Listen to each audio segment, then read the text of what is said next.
like to learn to properly take off and to land gracefully. So, learn to have a step with a precise and an accurate knowledge. We need to have precise and accurate education on that. Education presentation is meant to provide us with this accurate knowledge and guidance. During last week, we learned about how to select the topic and the purpose of speech. So today, we are going to learn about the organization of speech. Today, we have a wonderful person as the educational presenter. The educational presenter today is an experienced professional holding numerous educational and professional qualifications in both engineering and business, management, marketing, and related support services. He has a long diversified career history, from being a management accountant at Bodyline Private Limited in 2003 to being a freelance corporate trainer, a management consultant, a visiting lecturer at the University of Montreal, head of strategic planning and analysis at IESL Lanka Private Limited, CFO in finance and corporate planning at IESL Toastmasters Club, the Group Finance and Chief Officer at IESL Cables PLC, and a Director at Races Energy PLC now. That's not all. He is an active member of Toastmasters International since 2009, and he has achieved the Advanced Communicator Silver title in 2014. And he is the winner of District 82 Area J5 International Speech Contestant in 2012. And the winner of District 82 Area J5 Evaluation Contest in 2011. And the first runner-up in District 82 Area J4 Evaluation Contestant in 2010. Ladies and gentlemen, please welcome on stage the educational presenter for today, the award-winning speaker and the award-winning evaluator, Toastmaster Mahesh Amrasiri.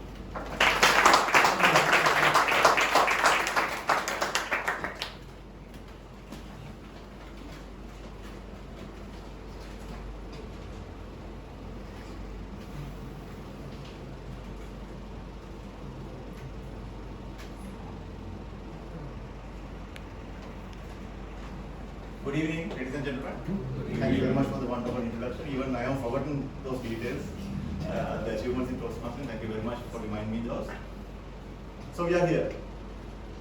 So I'm going to talk about how to organize a speech in today's education session. Let me ask you a question.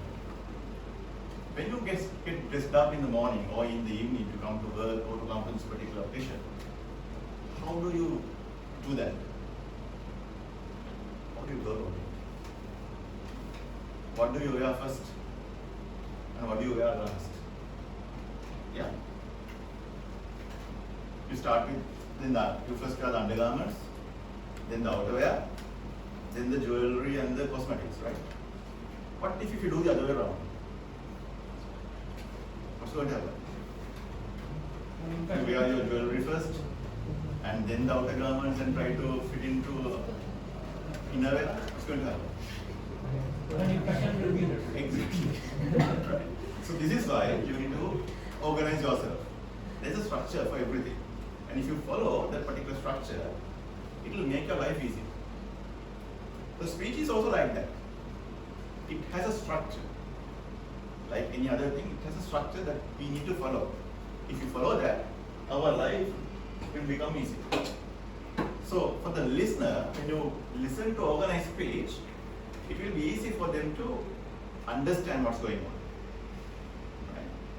And for the presenter also, it's easy for him to convey the message without much effort.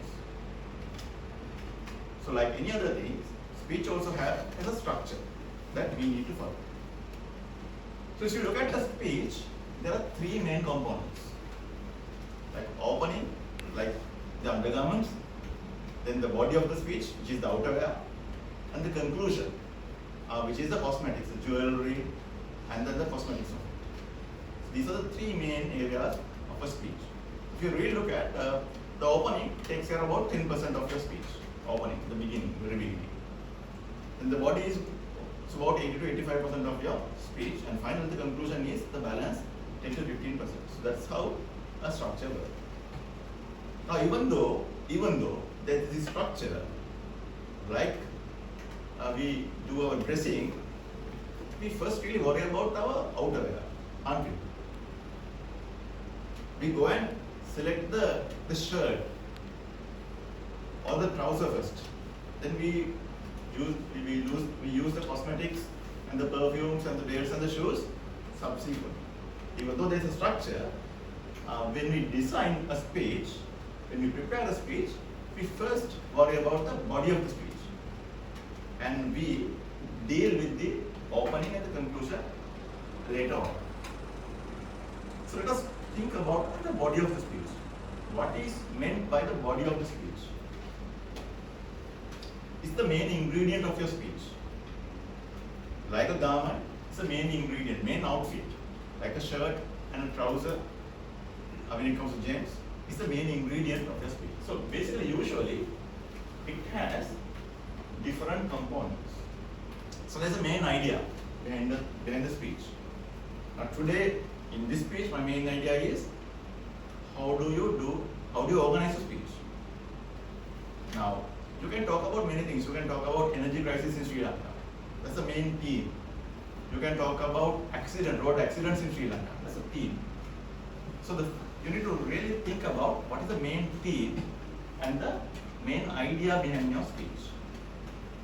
If you really look at a topic like accidents, you can, that itself is about one day speech. Then if you talk about energy crisis in Sri Lanka, you can carry out 10, 15 seminars on that. But in a speech, what we are given is about maximum of 6 to 10 minutes. So in terms of time management point of view, what is recommended is, once you identify your theme, you need to list main points around it. What I'm going to talk about. Now, let me take the example of road accidents. Probably you may talk about minimum 2 points up to 5 points under that particular topic. Recommended option is maximum of 3 points because you are given a little time. So during a speech of 6 to 10 minute speech, you may talk about 3 main points. And you need to identify, prioritize in case of road accidents, what I am going to talk about. What are the 3 things, 4 things that I am going to talk about. So those are known as main points. So if I am going to do a speech on road accidents, probably one of my main point would be the statistics. What are the death rates? What are the main reasons? What are the top 5 reasons for road accidents? Those are the numbers and the accidents. Those are the numbers. That is one area, one main topic. One main topic. Second topic would be the causes or the reasons for that. That's the point number 2 or section number 2, subsection. So you're talking about the road accidents. Then you start with the statistics. That lays you the foundation for you to move to the next one, which is known as the causes or the root causes. And thirdly, you can speak about how to prevent them. So you are taking care of 3 points to start. You talk about the statistics behind that. Then you identify the reasons behind it. Then you are dealing with the how to overcome those. These are 3 points. That is the next section. Once you have identified these 3 sections, you need to expand on those. What are the statistics that you are going to give? And what are the sources? Then what are the top 5 reasons that you are going to talk about? What are the solutions that you are going to give? Those are the expansion in this area. So that's one topic that I have given you. Similarly, you can talk about energy crisis.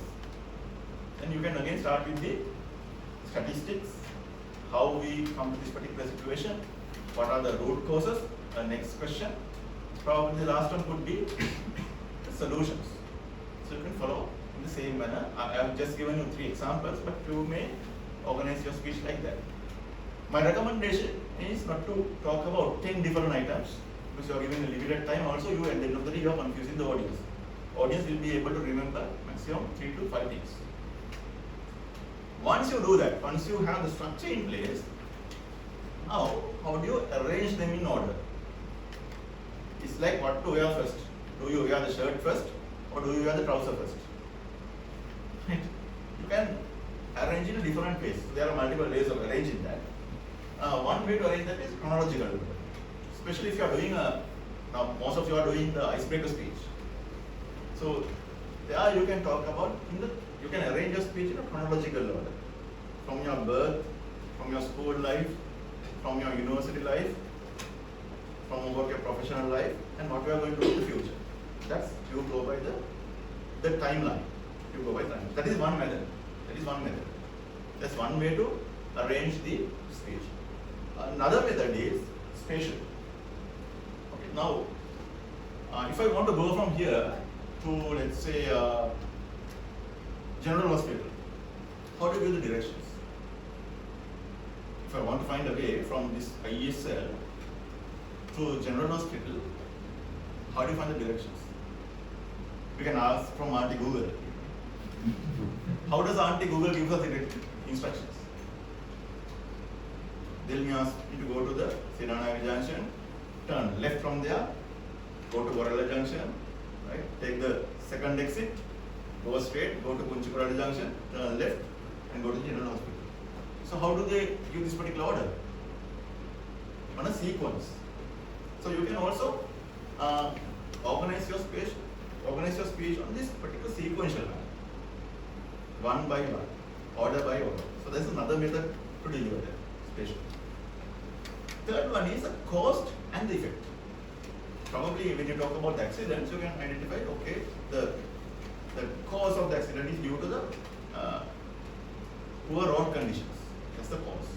The effect is that poor visibility and the drivers are not really ready. There are potholes, so the accident happens. So you can structure it like that also. You highlight the cause first and the effect. Cause and the effect. The next one is the problem and the solution. Again, when you talk about energy crisis, a problem is that not implementing the power plants on time. Sorry, the problem. Solution, have a national policy on power generation, so that irrespective of the government is in power, you are compelled to implement those power plants. Likewise, problem and the solution. You highlight the problem and give the solution. So you can structure your speech in any of these ways. I've just highlighted 4 points. These are the mainly used ones. But you can follow any of these methods. But don't try to confuse. If you are following cause and effect, then follow cause and effect. If you follow problem and solution method, then follow that. Don't confuse that with the spatial. So follow one such method so the audience will not get confused. Now we have identified the structure and the sequence of the body of the speech. Let us now identify how do you move from one point to another. That is also important. When you are delivering a speech, when you are moving from opening to the body, from point 1 to point 2, point 2 to point 3, likewise, it's important that you have a smooth transition. There again, I can introduce a couple of techniques to that. First one is the transition. I just did it. I don't know whether you have realized it. I have started this particular section since we have studied the main topics. Now let us look at how to move from point 1 to point 2. That's one way to look at it. That's one way to do that. Transition. If you do the PowerPoint, there's a button. The moment you press, the transition happens. Like similarly, in your speeches also, you can move from one point by connecting these two. By connecting one point to another point. So one way to connect that is what I have mentioned earlier. Second way is there is something called internal preview. Especially when you talk about objective setting, we use this acronym called SMART. So you can start something like that. So I'm going to, during my next 5 minutes, I'm going to speak about SMART objectives. SMART, S-M-A-R-T. Then you can start saying, S stands for specific. You can explain that. M stands for measurable. You can explain that. R stands for realistic. So that is another thing. So there's another technique is internal internal preview, if you can have a acronym, you can make use of that and first mention the acronym and then keep on mentioning the meaning of each and every item. That's one way to do that. The next one is internal summaries, which is exactly the reverse of the previous one. You talk about the objectives, SMART, things like that, and then finally you come to the conclusion. Look, if you really want to remember this, use the acronym SMART. S stands for that, M stands for this, likewise.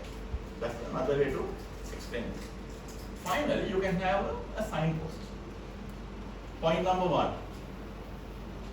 And you explain the point number 1.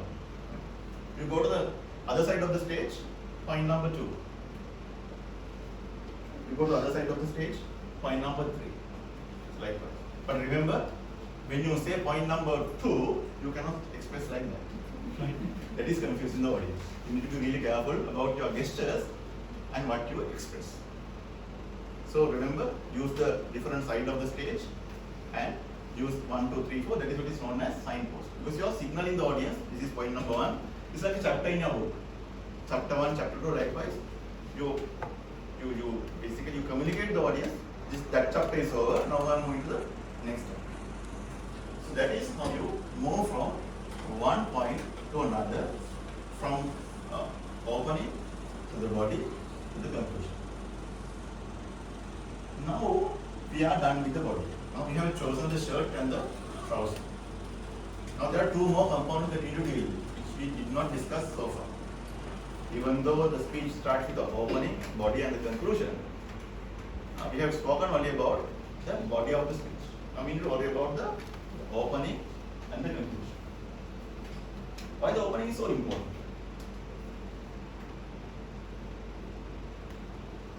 If your undergarments are not comfortable, what's going to happen?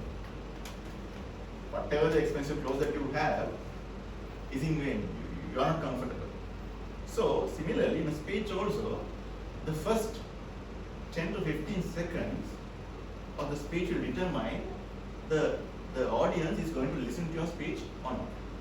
So it's important to have the attention grabbing opening. You can start a question, you can pose a question to the audience. So it has to be attention grabbing, something attractive that the audience will immediately give you the attention. So that's something you need to develop. That's about 30 seconds, the first 30 seconds. That's to engage the audience. Usually, people ask questions.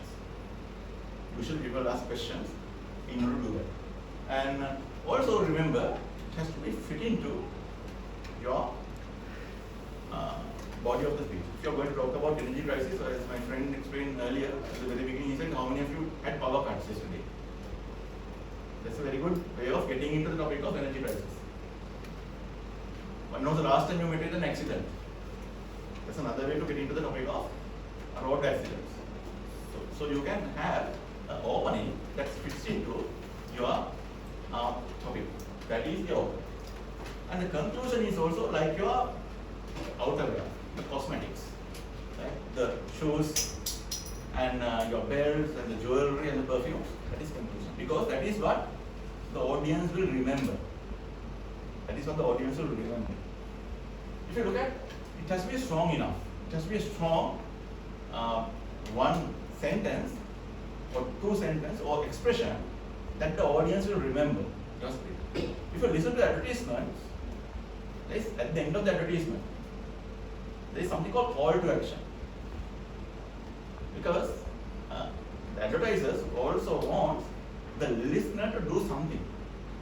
So there is always a call to action. Call to action means either a phone number, do something if you want to enjoy these benefits. So that's what you need to build into your conclusion. That is one or two statements that will have a serious finish in your speech. If you talk about accidents, you can end your speech saying, look, how many of you are going to wear the seat belt when you drive in this evening? That's a very strong way to conclude a speech on road accidents, something like that. So you need to have a strong summarized version, one or two sentences, relevant to your topic, to conclude your speech. Now we have discussed the opening, the body, and the conclusion. Think about these items when you prepare your next speech. What do you think? Thank you.